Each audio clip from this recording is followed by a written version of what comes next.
Finally, we're celebrating instead of shaking our heads in disbelief. Welcome to WatchMojo, and today we're counting down our picks for the top 20 smartest decisions in horror movies. For this list, we're examining those choices that helped characters in horror movies make it out alive, or at least survive for a little while. Obviously, a spoiler alert is now in effect. Number 20, drawing blood, the Invisible Man. Stabbing yourself in the wrist doesn't seem like a great idea on the surface, but when you've got an invisible foe, you have to think outside the box. Knowing her tormentor wants her alive, Cecilia stabs herself with a pen, faking her own suicide to catch the Invisible Man's attention. There you are. Lo and behold, he pops up right beside her, close enough for Cecilia to get in some solid jabs at the suit. The attack proves effective enough to get Cecilia out of the mental institution, and all it took was drawing a little bit of blood. Number 19, staring at the corner, Blair Witch. When your big bad has its own legend, it's best to use that to your advantage. In this return to the found footage legend of the Blair Witch, our heroes made sure to do their homework first. As James and Lisa arrive at the original Blair Witch house, they find themselves at a considerable disadvantage against the vastly overpowering witch. The corner! Get in the corner! Come on! According to legend, however, she can only kill them if they look right at her, so they stare at the corner to stay alive, even using their camcorder to look around without getting killed. Although they're eventually outsmarted back, at least they managed to temporarily outsmart her. Number 18, turning on the car lights, lights out. All right, Bex, hold on. When you're dealing with the literal personification of fear of the dark, there's not much you can do when it's nighttime. Diana can only be seen in the dark, and that's where her power comes from. Brett is thwarted and attacked at every turn in his attempts to escape the nightmare creature. Just before he bites the dust, however, he uses his phone as a light to ward Diana away, only to be caught again outside. This time, however, his car is parked in front of him, and he activates the headlights with his keys. Quick thinking, Brett.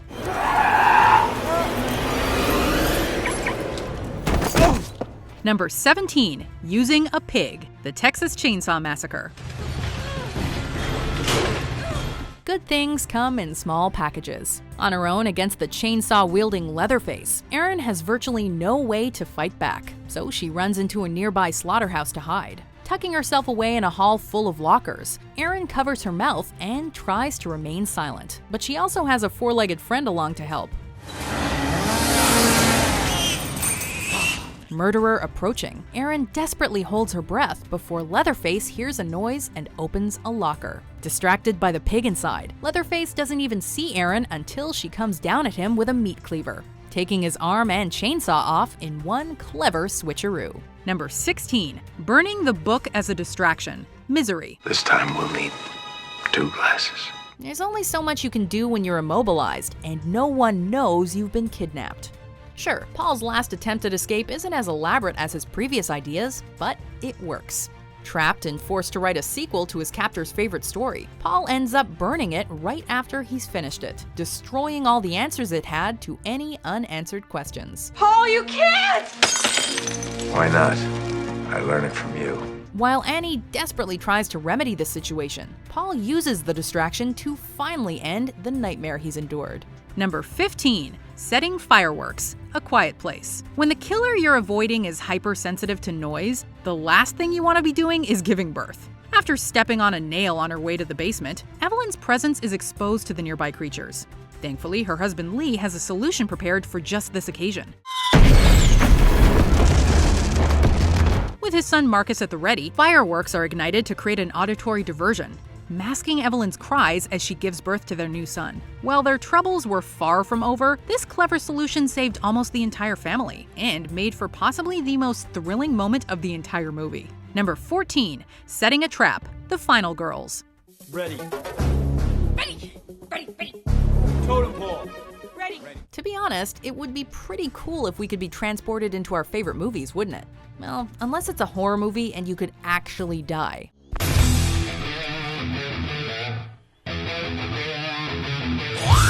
Trapped inside the silver screen, Max and her friends must find a way to defeat their masked terrorizer, Billy. They decide to set a trap for him, making weapons, luring him out, and attacking him. While it is a good plan involving flaming arrows and a bucket of gasoline, a lot of friendlies die. But at least we get the kick-ass, self-referential slow-mo escape scene. Number 13. Using a hanger as a weapon. Halloween. You can't kill the boogeyman. Surviving a horror movie means being able to turn anything into a weapon. Chased down by the menacing Michael Myers, Laurie finds herself in the hardest babysitting job of her life, having to protect herself and the children from the seemingly invincible lunatic. Thinking quickly, she fashions a blade out of a coat hanger and stabs Myers in the eye, injuring him long enough for him to get shot by Dr. Loomis. Number 12. Giving himself the chainsaw hand. Evil Dead 2. When you've lost a limb, there's no need to completely lose hope. Forced to chop off his own possessed hand, Ash makes the most out of the situation. After all, he still has to face off against the Deadites, right? When a demonic force is physically and psychologically destroying you, you're gonna have to be a little unhinged yourself to fight back. And sometimes that means sticking the stump of your own hand into a freaking chainsaw. Let's hope he doesn't get an itch. Groovy.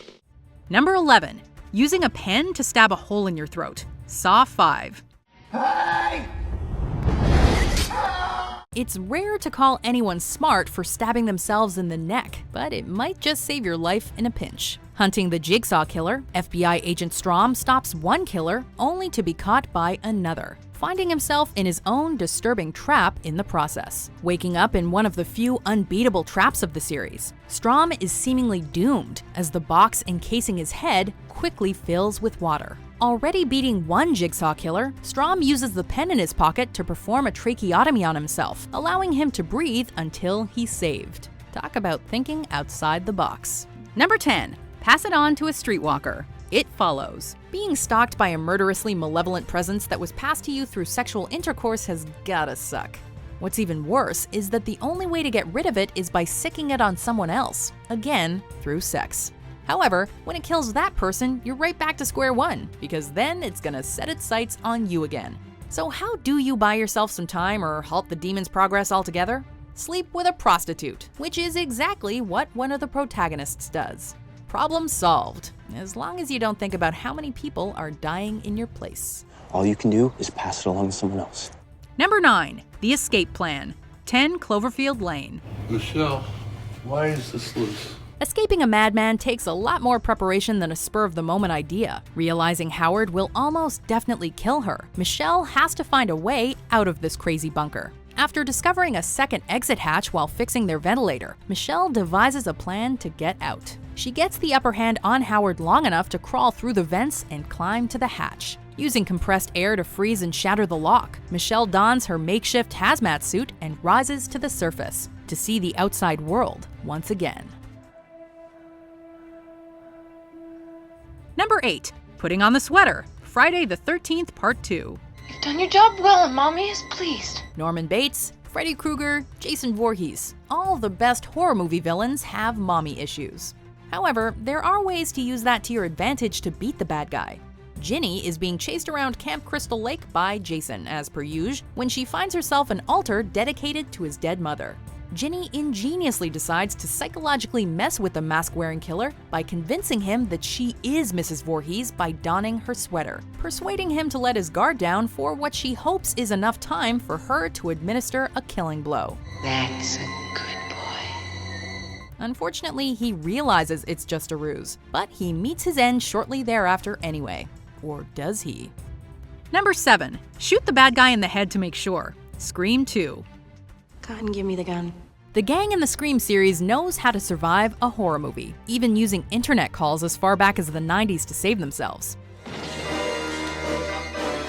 However, one thing the group was particularly ignorant of the first time around was making sure the killers were even dead. But in the sequel, Sidney Prescott does not mess around. Consider it done.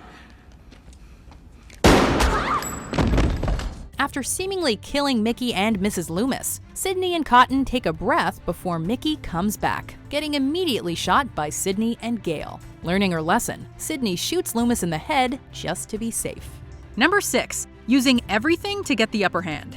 Hush. I think that you're holding out on me. Being completely deaf certainly isn't going to do you any favors when you're being terrorized in your home by a crossbow-wielding invader. Maddie uses anything she can grab to defend herself, and in her case, doing so is her only chance at survival. Whether it's insecticide or corkscrews or using a specialized smoke alarm to deafen the assailant, it all ultimately helps when she finally kills him. As a writer, Maddie is always reworking scenarios in her head. Luckily for her, she found the one where the hero lives in the end. Number 5. Setting up booby traps and waking up. A Nightmare on Elm Street. Home field advantages can work two ways. With her friends getting murdered around her, Nancy decides she has to take the fight against Freddy Krueger into her own hands. Realizing she can bring him out of her dream, Nancy booby-traps her house and asks Dawn to help her once she gets Freddy on her turf. Managing to pull him out, Nancy gets Freddy into the real world and even lures him into her traps long enough to set him on fire. Not so easily defeated, however, Krueger of course returns. Number 4. Pushing the system purge button. The Cabin in the Woods. Forgive us, and let us get it over with. This movie contains almost every horror movie cliche in the book, and it's damn entertaining for that exact reason. After Dana and Marty find themselves pinned down by a dozen armed and dangerous security forces, there's only one thing left to do: push the system purge button. Let's get this party started. Sure, in retrospect, it doesn't seem like a great alternative, but it appears to work out okay for them. The button releases all the captive monsters, and boy did they have a great time tearing everyone to pieces, giving Dana and Marty time to escape. It begs the question though, why does this button even exist in the first place? Number 3. Scientific method. The Thing. Now I'll show you what I already know. The researchers in this claustrophobic horror classic are faced with quite the conundrum. How do you find a monster that can look like your friends? Using their brains, however, the surviving members of the Arctic facility go about revealing the alien in the most rudimentary way possible: a simple blood test. This is pure nonsense. Doesn't prove a thing. Knowing the creature's blood will try to protect itself, RJ McCready takes a sample of everyone's blood and heats it with a copper wire. We'll do you last. As he dips the wire in Palmer's blood, the sample jumps from the dish and flees, revealing the alien among them. Number 2. Picking cotton out of the chair. Get Out. This is crazy. Get Out's critical reception was well-deserved. The film delves into issues of racism as well as themes typical to the horror genre, while featuring a main character that is far from clueless in almost every regard. Right from the get-go, Chris has a strange feeling about the family he's staying with. When your possible future mother-in-law is a hypnotist who wants to make you docile enough for a brain transplant, there's only one thing you can do: make sure you don't listen to her. Chris literally picks cotton to keep himself alive by using his chair's stuffing to block his ears, and then breaks free to take his revenge. Ingenious. Before we continue, be sure to subscribe to our channel and ring the bell to get notified about our latest videos. You have the option to be notified for occasional videos or all of them. If you're on your phone, make sure you go into your settings and switch on notifications. Number 1. Danny stopping his snow footprint trail. The Shining. Never doubt the resourcefulness of a kid at death's door. Running for his life from his deranged and homicidal father, Danny heads for the hedge maze at the snowed-in and very haunted Overlook Hotel. Knowing he can't outrun his father forever, Danny realizes he has to throw his dad off the scent, and ditches running for a better plan. Backtracking through his own steps and hiding, his father reaches the end of his trail and proceeds to search aimlessly for him in the giant maze. You can't get away! Following his own prince out of the maze, Danny runs into his mother's arms, leaving Dad to suffer in the cold.